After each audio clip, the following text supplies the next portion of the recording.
하나님께서 이 말씀으로 우리에게 은혜 주시기를 소망합니다. 광고 시간에도 안내드렸듯 오늘은 사순절 첫 번째 주일입니다. 사순절은 지난주 수요일이었죠. 제 수요일로부터 시작하여 부활절 이전까지 주일을 제외한 40일간의 시간을 우리가 사순절 기간이라고 합니다. 이 사순절의 기간이 우리나라에서는 봄이 찾아오는 이 3월과 4월경에 진행이 됩니다. 그러다 보니 매년마다 개인적으로 느끼는 것이 봄이라는 밝고 화사한 그러한 계절의 느낌과 사순절의 약간은 어두운 분위기의 느낌이 좀 어울리지 않다라고 생각될 때가 간혹 있었습니다. 특히 사순절 가운데 그 어두운 분위기가 가장 짙어지는 때라고 할 수 있는 고난주간이 4월 중순쯤에 진행되지 않습니까? 그런데 이때 밖에 나가면 무슨 꽃이 이때 가장 많이 피어 있는지 아십니까? 바로 벚꽃입니다. 벚꽃이 막 만개해서 여기저기서 벚꽃 축제를 하고 많은 사람들이 막 꽃놀이를 다니는 그런 시기에 교회에서는 고난주간이 진행되다 보니 꽃놀이를 가자니 뭔가 죄책감이 들기도 하고 이래서 내가 되겠나라는 생각이 들기도 하고 또 안 가자니 또 아쉬운 마음이 들기도 하는 거죠. 여러분, 사순절의 이 기간 일부러 마음을 어둡게 만들거나 스스로 너무 죄책감 가운데 보내지는 않았으면 좋겠습니다. 이 모든 자연 만물이 하나님께서 우리에게 베풀어 주신 은혜이고 또 선물이지 않습니까? 이미 베풀어 주신 그 은혜를 우리가 하나하나 발견하고 그 은혜를 또 감사히 여길 수 있는 우리가 되었으면 좋겠습니다. 또한 우리가 2주 전부터 함께 나누었던 이 요한복음의 말씀, 이 말씀을 통해 예수님의 발걸음을 우리가 더 깊이 따라가 보고 또 그 발걸음을 우리의 발걸음을 주님의 발걸음 가운데 맞춰 나갈 수 있는 그러한 시간 되었으면 좋겠습니다. 지난주에 이어 오늘도 이 요한복음 4장에 기록되어 있는 예수님과 사마리아 여자와의 만남에 대한 이야기를 우리가 계속해서 함께 나누고자 하는데요. 여러분, 사마리아 여자는 어떤 여자라 했습니까? 그녀는 남편이 몇 명이었다고 했죠? 남편이 그동안 5명이나 있었습니다. 그리고 지금 함께 살고 있는 남편도 자신의 남편이 아닌 그런 여자였던 겁니다. 아마도 누구보다 외로움을 많이 타고 사랑받기를 갈구하는 그런 여자가 아니었나 생각해 봅니다. 그래서 계속해서 버림을 받아도 또 채워지지 않는 그 마음의 외로움과 또 목마름으로 인해 끊임없이 또 다른 사람을 만나 그 마음을 채우려 했던 거죠. 그래서 지금은 자신의 남편이 아닌 사람과까지도 함께 만나 살고 있던 겁니다. 어찌 보면 참 불쌍해 보이기도 하고 또 어떤 시각에서 보면은 부정하고 더럽다라고 여겨질 수 있는 그런 삶을 살아가고 있던 거죠. 그래서 이 여자는 우물에 물을 뜨러 나갈 때에도 언제 나갔다고 했나요? 한낮에 물을 뜨러 나갔습니다. 태양빛이 강하게 내리쬐어서 우물에 물을 기르러 나오는 사람이 한 사람도 없는 그런 한낮에 물을 기르러 그 우물가에 나왔던 겁니다. 자신을 보며 수군거리고 손가락질하는 사람들의 그 따가운 시선들과 사람들의 말들을 듣기 싫었던 거죠. 이런 이 여자와 예수님의 우연한 만남, 그리고 대화가 이루어지게 됩니다. 그런데 이게 어찌된 일인 건지 오늘 처음 만난 이 예수님과 대화를 하면 할수록 이 예수님이 나에 대해서 다 얘기하지도 않았는데도 너무나도 잘 알고 계시는 겁니다. 내 삶에 어떤 아픔과 어두움이 있는지 내 마음속 깊은 상처와 목마름을 오늘 처음 만난 이 예수님께서 너무나 속속들이 다 알고 계시며 또 내 마음을 위로해 주시는 거죠. 여자는 예수님과의 이 만남과 또 대화를 통해 그동안은 경험해보지 못했던 마음속 깊은 곳에서 솟아나는 기쁨과 위로, 그 은혜를 처음으로 맛보게 되었던 거죠. 주님의 마음과 이 여자의 마음이 서로 연결되었던 겁니다. 하나가 되었던 거죠. 어떻게 말로 표현할 수 없는 신비로운 감정과 마음이 그 마음 가운데 들었던 겁니다. 여러분, 우리가 교회에서 저 예수님 만났어요. 이번 수련회 때 예수님 만나보았어요 라고 고백하는 그런 경험들이 바로 이런 경험인 겁니다.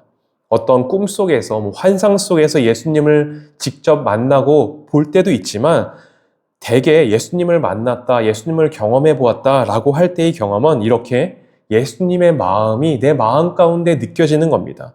그 마음이 연결되어서 하나가 되게 되는 것. 그동안은 그래서 경험해 보지 못했던 여러 가지 마음의 기쁨을 맛보게 되는 것. 그것이 바로 예수님을 만나고 경험해 본 경험이 되게 되는 거죠. 저는 모태신앙으로 태어나서 한 교회에서 쭉 자라왔습니다. 그럼에도 불구하고 제가 고등학교 1학년 때까지 가장 싫어했던 친구들의 부류가 있었습니다. 그것은 바로 교회를 다니는데 너무 열심히 교회를 다니고 또 예배를 드리는데 막 눈물 흘리면서 찬양을 하고 손을 들고 찬양하고 기도하는 그런 친구들을 너무 싫어했습니다. 왜 쟤네는 저렇게 질질 눈물을 흘리면서 기도를 하고 왜 저렇게까지 예배를 드리지? 하는 그런 마음이 들었던 거죠. 그 모습이 너무 가식적으로 보였던 겁니다. 괜히 야 쟤네들 오버하고 있네 그런 생각을 했던 거죠. 그래서 친구들이 옆에서 막 손들고 찬양하고 기도하곤 할 때면 난 절대로 저렇게 하지 않을 거야. 난 저렇게 눈물 절대 흘리지 않을 거야 라고 속으로 각오를 하면서 그렇게 뻣뻣하게 버티곤 했었습니다.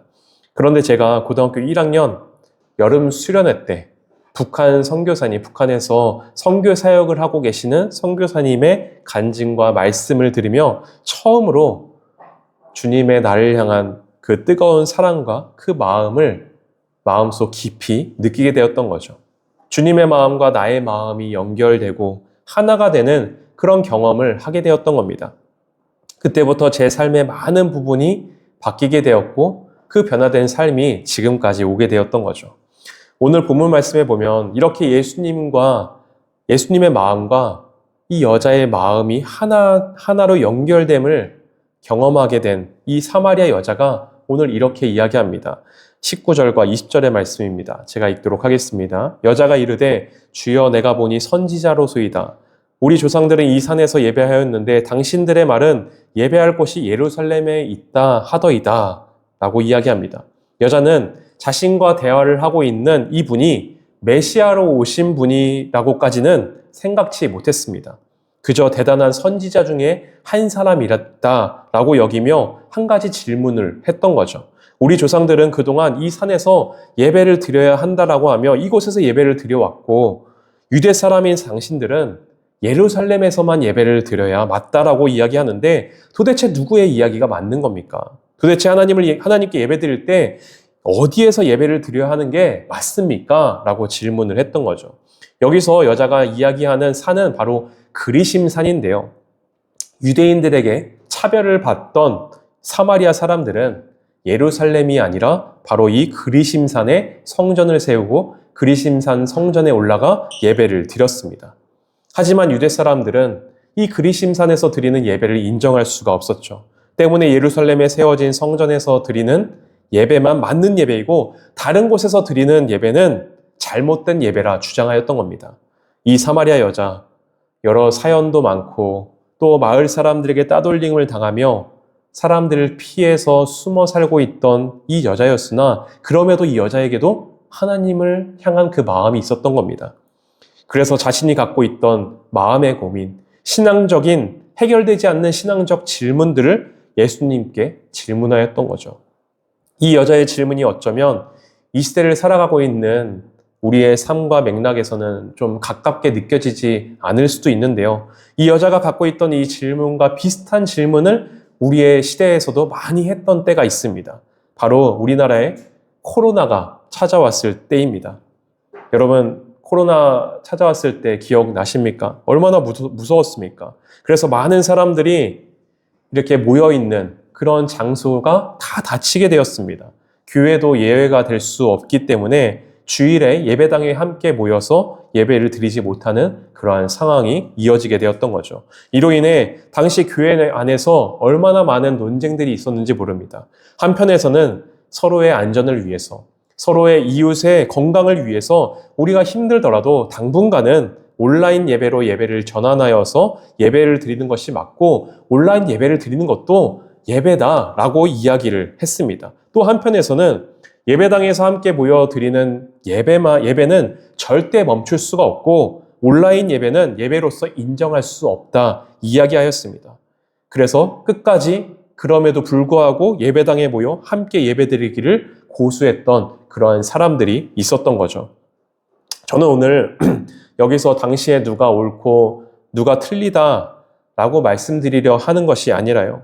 그런 논쟁과 갈등이 우리의 시대에도 있었고 그리고 예수님 당시에는 오랜 시간에 여러 인종적, 종교적 문제가 더해져 그 갈등이 얼마나 더 심했겠습니까? 그래서 유대인들은 사마리아인들의 신앙을 이단으로 여기기까지 했습니다.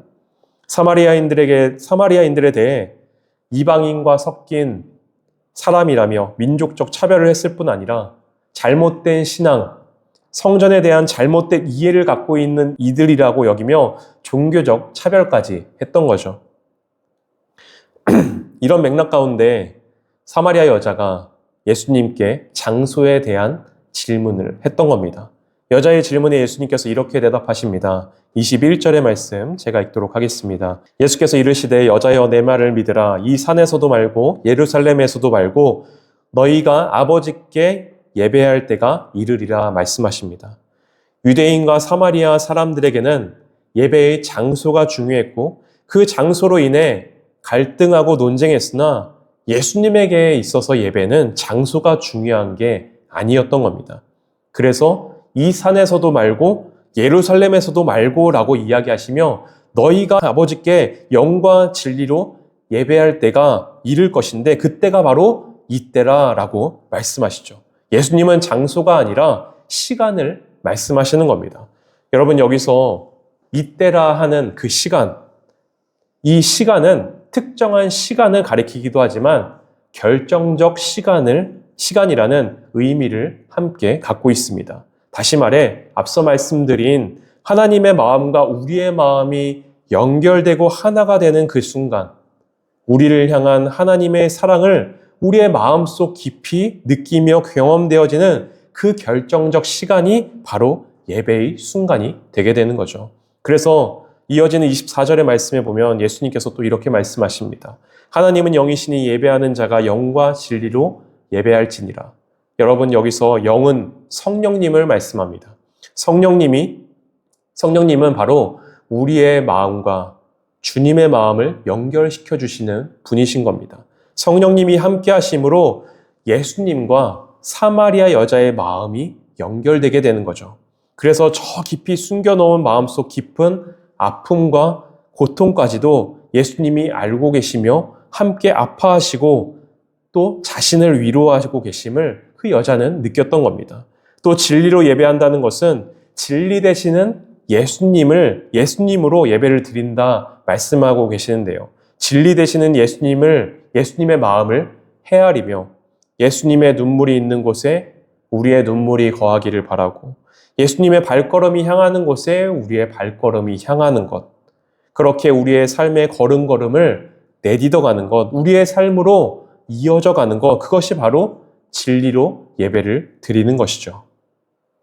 여러분, 그렇게 예배는 예배당 안에서의 머무름만으로 이루어지는 것이 아니라 하나님과 우리의 마음이 연결됨, 그리고 구체적인 우리의 삶의 자리까지 이어짐으로 나아가야 하는 것입니다. 그렇게 예배하는 이들을 주님은 오늘도 찾고 계시고 그 한 사람 한 사람의 예배, 그 한 사람 한 사람의 삶을 통해 이 땅에 하나님의 나라가 드러나게 되는 거죠. 이제 말씀을 마치고자 합니다. 그렇게 예수님을 만난 이 사마리아 여자, 오늘 본문에 이어지는 말씀 가운데 보면 여자가 이제는 물동이를 버려두고 동네로 들어가 사람들에게 나아가 동네 사람들에게 와서 보라 그렇게 이야기하며 사람들에게 적극적으로 예수님을 전하는 모습이 나오게 됩니다. 사람들을 피해 숨어 살던 이 여자가 이제는 동네 사람들에게 들어가 사람들을 만나며 예수님을 전하는 삶을 살게 되었던 거죠. 그 마음에 묶여있던 것들이 풀어지게 되었던 겁니다. 자유함을 얻게 되었던 거죠. 그리고 예수님과의 만남은 그렇게 우물가에서 멈춰진 것이 아니라 삶의 구체적인 자리까지 이어짐으로 나가게 되었던 겁니다. 여러분, 우리의 삶과 교회에도 이렇게 주님과의 연결됨, 그리고 우리의 삶의 자리까지 그 예배가 이어져 나가는 이어짐이 함께하는 우리의 삶이 되기를 간절히 소망합니다. 함께 찬양하도록 하겠습니다.